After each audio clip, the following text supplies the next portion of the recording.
Hey guys, welcome to this tutorial of ethical hacking and penetration testing.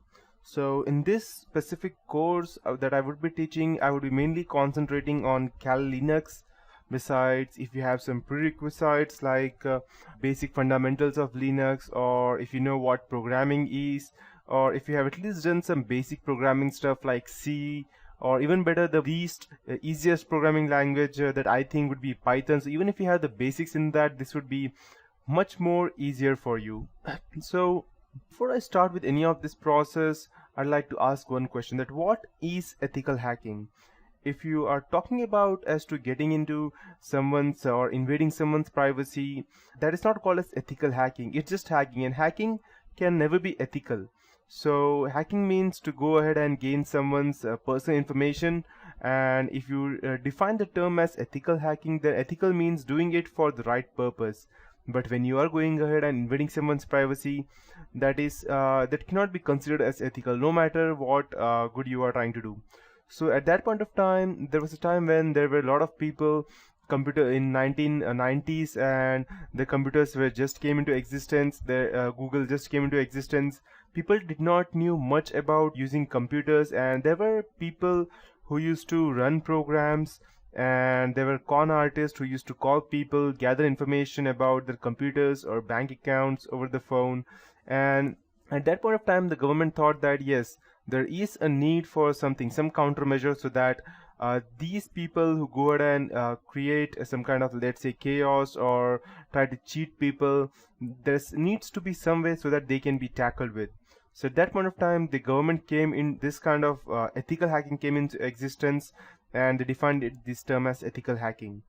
So to start with, uh, just before I proceed, let me tell you that ethical hacking is not only necessary for, let's say, for your studies, or to go ahead and get some, let's say, to get a job in a company. If you're just doing this for getting a job in a company, then let me tell you that it's not that easy. And even if by the time you see this course may become a bit outdated, because to be in process to gain information about ethical hacking, what I could do in this tutorial is that I can go ahead and give you the latest updates that I have, but this is as for today. And after 1 week, there may be new updates, there may be more zero-day vulnerabilities, and there may be more different kinds of trojans that I won't be able to secure you from now on. So, and just before I proceed, I would like to tell you that this is just for educational purpose only, and anything that would be used for doing malicious purpose, I don't take any responsibilities for that, or even my company. So to start with, yeah, that's how it is. So in this whole tutorial of ethical hacking and penetration testing, I would teach you what ethical hacking is, footprinting reconnaissance, that means gathering information from different places. Then we need to go and scan the networks, the IP addresses, the WHOIS, the domain names, and we need to go and get into systems. So getting into a system is far different from what we see in movies.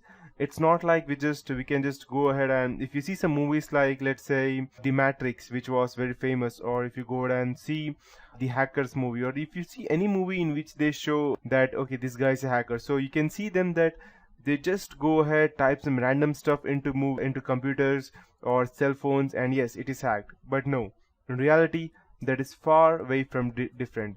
It's not that interesting that you just go and get some terminals like this, the one I have on my screen, and you just go ahead and type in some stuff, and yes, you can go to hack. No, it does not work like that.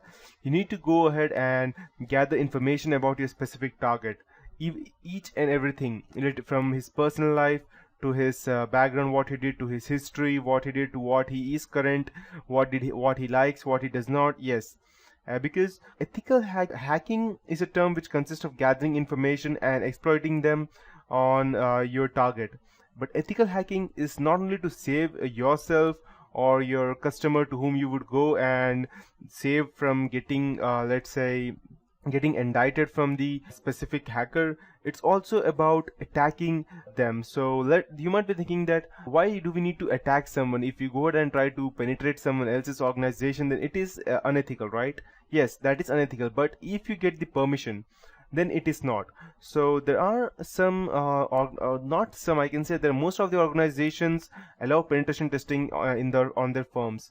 The reason being that they need to know that if there are some hackers out there, and so how could they go ahead and save themselves from them. So they go ahead and authorize a penetration tester, someone like me or someone like you who would become after going through this whole project of mine. So once you go through this project, you will become some kind of an ethical hacker, but you need to keep yourself updated and you need to go ahead and practice continuously, and there is no actually stop for this ethical hacking.